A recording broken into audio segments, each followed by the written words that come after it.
Going through your work, through your Instagram, you have a very unique style. Like everything, a lot of your stuff, not everything, but a lot of it is very edgy. There's a little bit of darkness in it.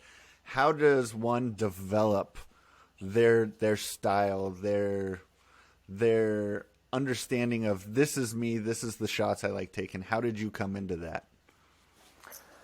I think it's quite simple. It's kind of like when you're starting off, you have a reference of what you like. You look at photos that you like.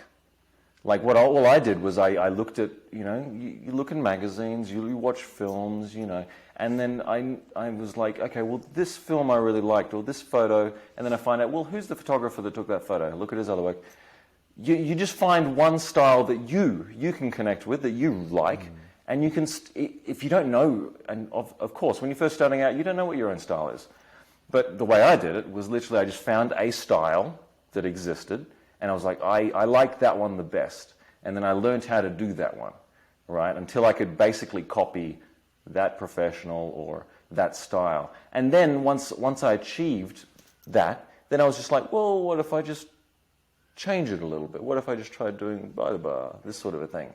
It's like there's no shame when you're learning to just copy someone else. You should just find someone that you really like the shots of, or the work of. Just copy that and just try and create the same thing yourself, okay? Then after that, you can then just, you can change it. You can make it your own, that sort of thing. And that's how you can develop your own style. And for me, it's like, I like the edginess. Like, I don't like these super bright, super, high key it's called, where it's super bright and there's no much shadows and everyone's skin looks perfect. No, I don't like that, because sort of like how I teach, I like it to be real, and I'm like, you photograph someone, it's kind of like, they're not always happy, so let's just show that. Let's use light, and like the art with photography is literally you can take a light and you can put it at a particular angle which is going to give some kind of effect. And this is a whole technical thing, but basically, playing with light and shadow, because photography means light writing. You're writing with light, and then your style is how you write with the light. It's like the light is your pencil. How are you going to use that sort of a thing? So it's totally up to you. It's super fun. That's why I get enthusiastic about it. I'm just like, oh yeah, if someone genuinely comes to me and they're just like, I want to learn. I would like to create this. I'm like, yeah, man, let's do this. But also it's kind of like, I think another reason why I didn't particularly like, school or going to a course on photography or whatever, it was because I was a bit afraid that while they teach you all the technical information, that is useful, nothing wrong with that.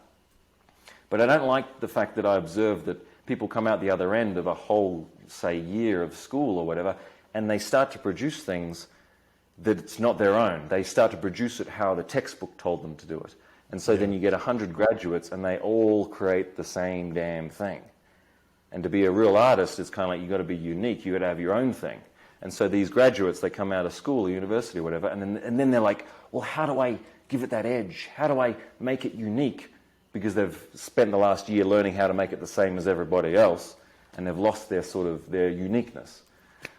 So I don't have a thing against school, actually, but that's just what I've observed, and I'm just kind of like, well, I want to try the other path. I want to try the whatever. And so that's how I teach. I will tell someone, this is how you can do it. Now show me how you're going to do it. I don't expect you to, okay, you've got to do it exactly this way, and if you don't, then you're getting an F on your report card sort of a thing. I'm kind of like, this is how it's been done. Now you take it and show me what you can do with it. And I find that really not only educates, but can uplift someone and make them feel confident to get out there and really express themselves, stuff like that. Anyway, yeah.